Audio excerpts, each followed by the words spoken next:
Good evening and welcome to night. What night is this? Four. Night 4 of the 2020 Stiffies. Here we are to discuss our TV shows of the year. And as always, as I've been previously, I'm joined by Seddon, Mideon and Midge. Yeah. James the Midge Master Perkins. So here we go. I'll kick things off as I have done on each of these shows. Oh God, I've lost my place on the notes. Beg your pardon. Okay, right. TV shows of the year for me include number 3. I'm a Star Wars nut. The Mandalorian comes in at number 3 for me. You are fucking nuts. Would have been the worst TV show of the year if we had the category for me. We're going to get into that in the new year, all right? Oh, yeah. Sorry, I forgot about that, yeah. You settle down over there in your pod. I love it. Oh, I love it. I continue to love it. Yeah. Okay. I can see it's not perfect. I think, Seddon does have some good arguments that I'm sure we'll get into. But, as a lover of Star Wars, as a lover of the lore, I think it's fantastic. I love the fact that my first introduction to The Mandalorian was seeing the dancing cat meme over the top of the intro credits. Damn right. Star of 2020. Dancing cat meme. Number 2 for me, we've mentioned it many times in these shows, What We Do in the Shadows, and I guess I'll have to go with Series 2. Is that released? I assume it released in 2020, and that's when I watched it. I guess it kind of... Yeah, no, it was 2020, yeah. Cool. But my number 1 pick, I have praised this, I've gushed over this the last couple of weeks, and that is Euphoria, starring Zendaya. It's an absolute masterpiece of TV. If you want to hear my thoughts on it, then please go and listen to some of our previous shows, particularly last week's, where I reviewed, for want of a better term. I spoke about the first of 2 seasonal specials that they've produced to bridge the gaps between series 1 and 2, and have taken into account restrictions around COVID and how that would affect filming. But they've just kind of done this amazing 1 hour of television where it's just 2 people discussing love, life, the universe, and addiction, faith, and everything, just sat in a diner on Christmas Eve. And it's just an engrossing 1 hour of television. Amazing stuff. That episode alone will probably be number 1 for me. So that is me done. I can't wait to watch it. I know I said this to you last week, Stu. Hearing you talk about it's really sold me on it, and it is queued up as maybe either something. Yeah, maybe something I can get watched this weekend, or if not, Christmas weekend when I'm not at work. Making a Christmas treat, said, and yeah, I think that's a great one to blast through over Christmas. Loved it. Right, I will come to Midge. What you got? Okay. I see names I don't understand. So I'm not really a lover of TV. Really, there isn't a lot of traditional TV series that wet my whistle, as they say. We were saying off air about Mandalorian just doesn't bother me, or anything like that, really. In recent memory, Doctor Who has pretty much been the only TV show that I've kind of properly watched. So for me, I've just been watching a shit ton of anime this year. As I mentioned on my Twitter last week, as you're listening to this, I'm one of the official judges for the Crunchyroll Anime Awards, which is incredible honor. So I've watched a lot of anime. One, I'll go through a couple of honourable mentions. First, it isn't an anime show. One of the very few live-action TV shows that I've actually watched, and it was on Apple TV Plus. That's Mythic Quest: Raven's Banquet. Really funny TV show, sort of like The Office meets The Guild, and I like those TV shows, so that was really entertaining. And another honourable mention goes to an anime called Bofuri. I don't want to get hurt, so I'll max out my defence. Of course it does. which is a really interesting, funny take on the isekai genre of having a person transported into the world of a video game, and they are so overpowered they start to max out their defense because they don't want to get hurt in the game, so they literally become unkillable, and it's really, really funny.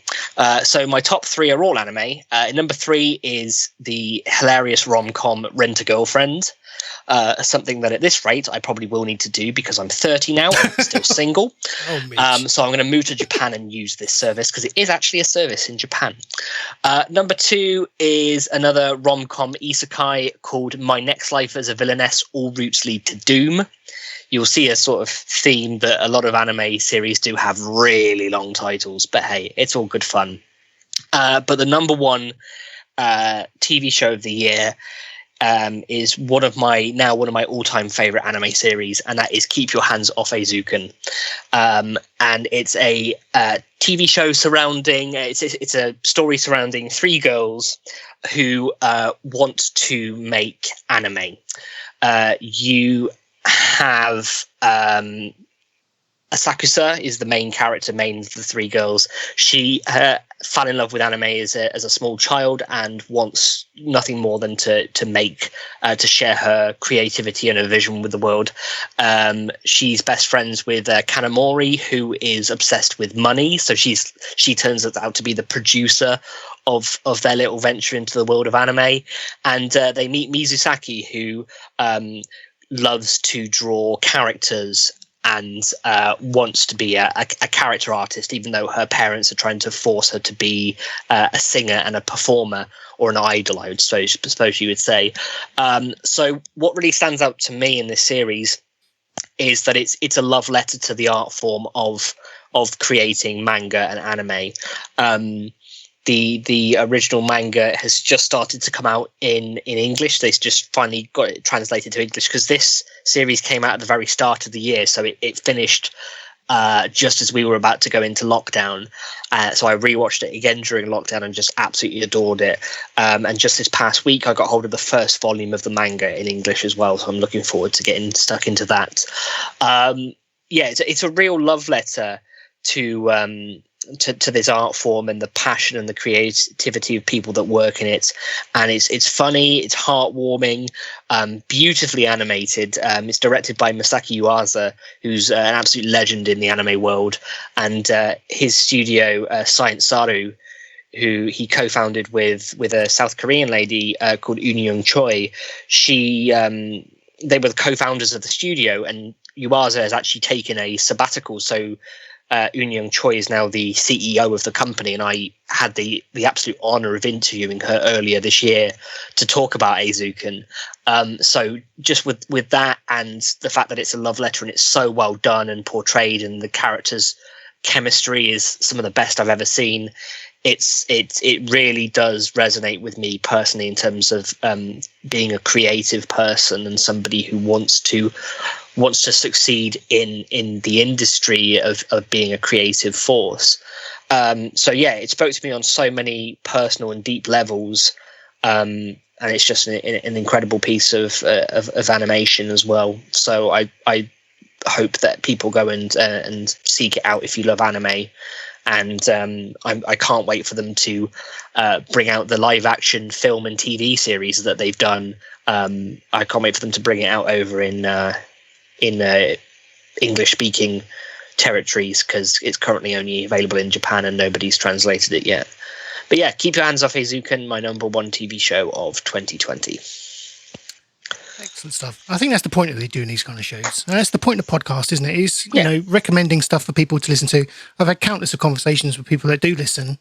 I don't know why they do, but in the first place, but it's, once we've got past that barrier, they say, well, you know, I've watched such and such because you recommended it and really liked it, or I hated it. You know, it's that's what we're here for at the end of the day. Yeah.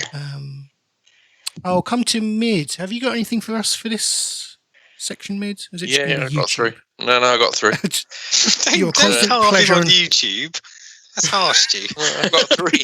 I've got 3 actual things. Classed as TV shows.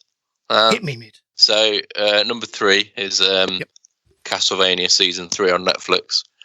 Nice. I love Castlevania. They're telling a good story with the animation they got going on Netflix. I think with COVID and everything, the next season's been delayed, but I think it's got a next season. So yeah, and it's a nicely woven story. It just carries on. So it's not like some TV shows where they think they're going to get cancelled, so they change the story. I think they keep getting renewed before it even finishes. So yeah, that probably helps. So yeah, it's a good story. Number 2 is what everyone's probably got, or most people have got, is What We Do in the Shadows season 2. Yeah. It's number 2 because I didn't think it was good as series 1.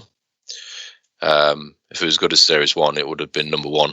And my number 1, much to everyone's dismay, is The Mandalorian. Yes. I love Star Wars so much, and I'm with you.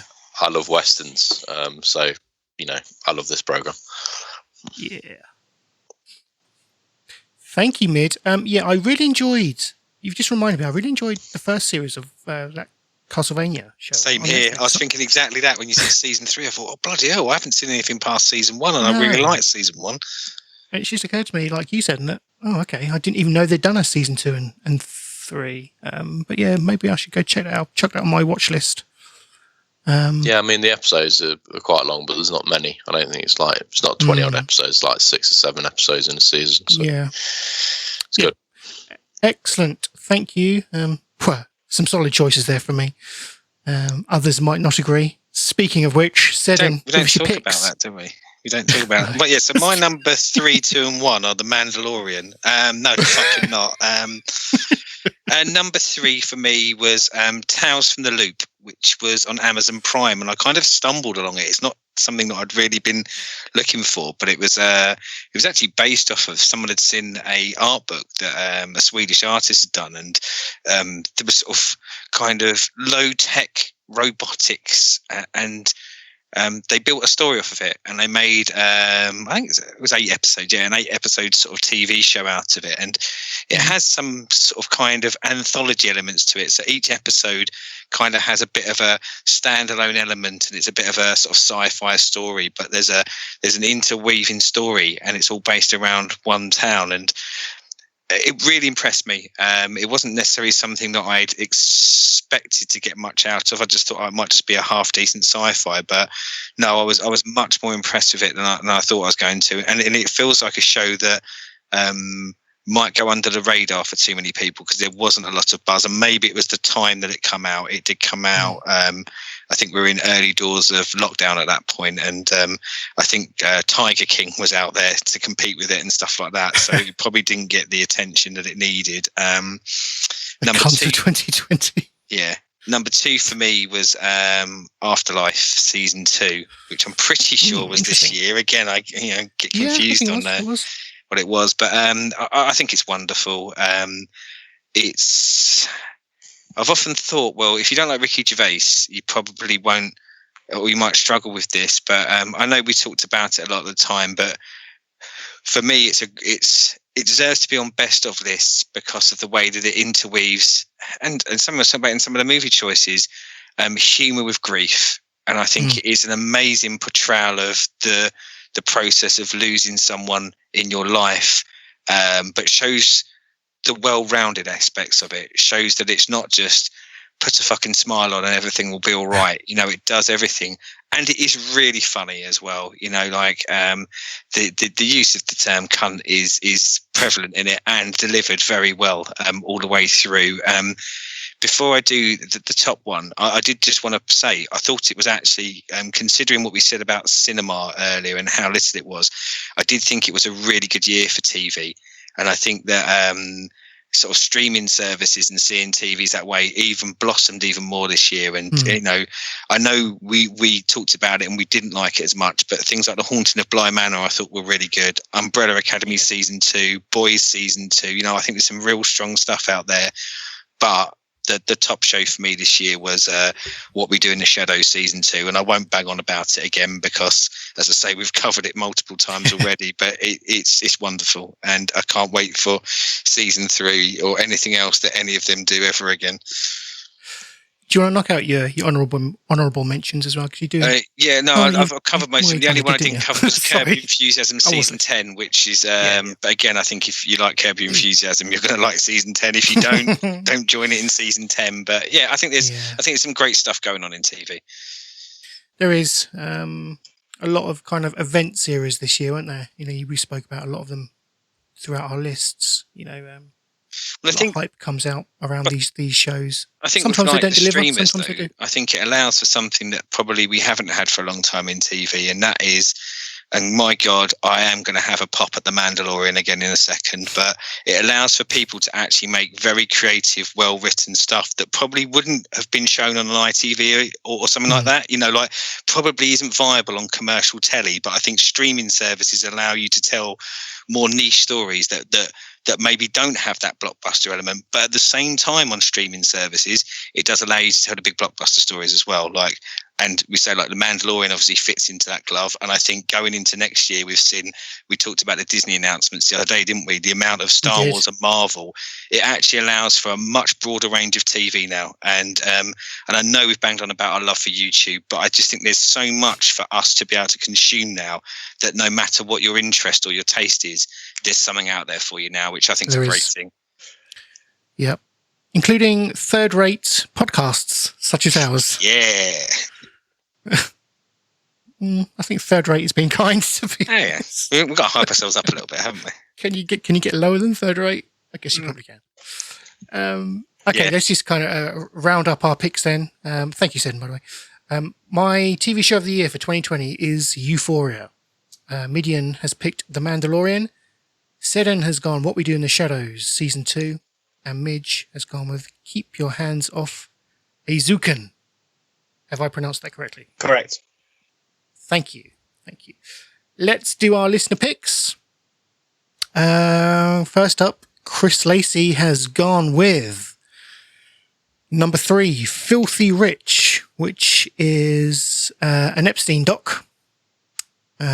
He's also got number 2, Mandalorian, another Star Wars fan. But number 1, we mentioned him earlier, is The Tiger King.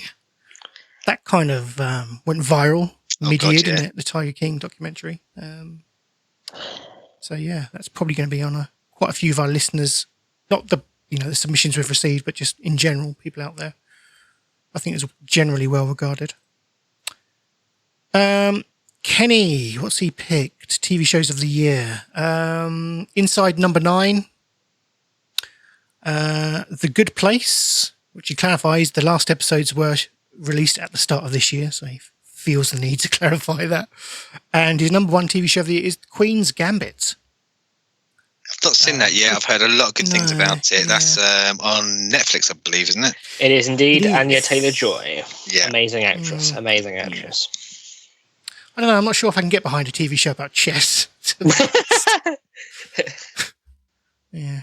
But there we go. If you wanted, that sounds right up Kenny's alley, really. If you want a TV show about gambling, though, I can recommend one on Netflix. That's also an anime, but there is a live version. I do like it. Gambling. Yeah, you're speaking my language. Yeah. Okay, who is next? Ben Wyatt is gone. He's gone Tiger King, The Mandalorian, and Zoe's Extraordinary Playlist. I don't know that one. No, neither do I. I haven't heard of that. I'm going to look it up. Yeah. The comedy drama you can buy it on Amazon. It says it was on NBC at the start of this year. It's an American musical comedy drama. Interesting. It's Jane Levy in the lead role. I like Jane Levy. She's good. Yeah, not one I'd heard of. Good, I'll add that to the list. Add it to the list. We can finally introduce the next submission, which simply goes by the name of Seddon's a Cunt. Yes. More on that later. More on that in 2 days. TV show of the year includes Criminal UK, Unsolved Mysteries. I love me some Unsolved Mysteries, and Killing Eve. So, quite bloodlust there, to be honest. But there we go. Thank you, Seddon's a Cunt. It's strange it's thrown me off because I was pretty sure I knew who Seddon's a Cunt was, but after their TV recommendations, I'm not sure I know anymore. Karen, good old Karen, has gone with the Minions of Midas. Again, forgive me, I don't know what that is. Alex Rider? Have they done an Alex Rider show? I didn't know that. And Stargirl. Minions of Midas is a drama on Netflix. I just looked it up. Stargirl was on. It's on Prime. Yeah, it was on Prime. Yeah, it's one of the DC Universe TV shows. Yeah. Again, something I think just Alex Rider is on Prime as well. I could be wrong, but I think it is. Thank you, Karen. And lastly, the amazing wife, as she's called herself, also known as Amanda. TV shows of the year. Brace yourselves. Fucking hell. It's all going to be about feet. Number 3, The Masked Singer. Oh, fuck off. Now, I tell you what, Stu, you know I like your wife, but that's divorce territory right there, isn't it? But I think she regains some credibility here. She goes, number 2, What We Do in the Shadows. Okay, yep. You can remarry her. Well, she kind of spoils it all by saying her number 1 pick is This Is Us, which is an Amazon Prime. I don't know if you know about this, but this oh God, who's in this? What's her name? Mandy Moore, or like kind of songstress from the early 2000s. Yeah. In the Britney style of that kind of wave of pop star. A few minor hits, I guess, over here in the States. She kind of stars in this along with the guy who was in Heroes. I forget his name. Yeah, I know. I can't remember his name, but yeah, I know the guy you mean. So it kind of follows this family over the course of, I don't know, say 30, 40 years. It's not too bad. I will say that. I have watched a couple of episodes and been engrossed, but I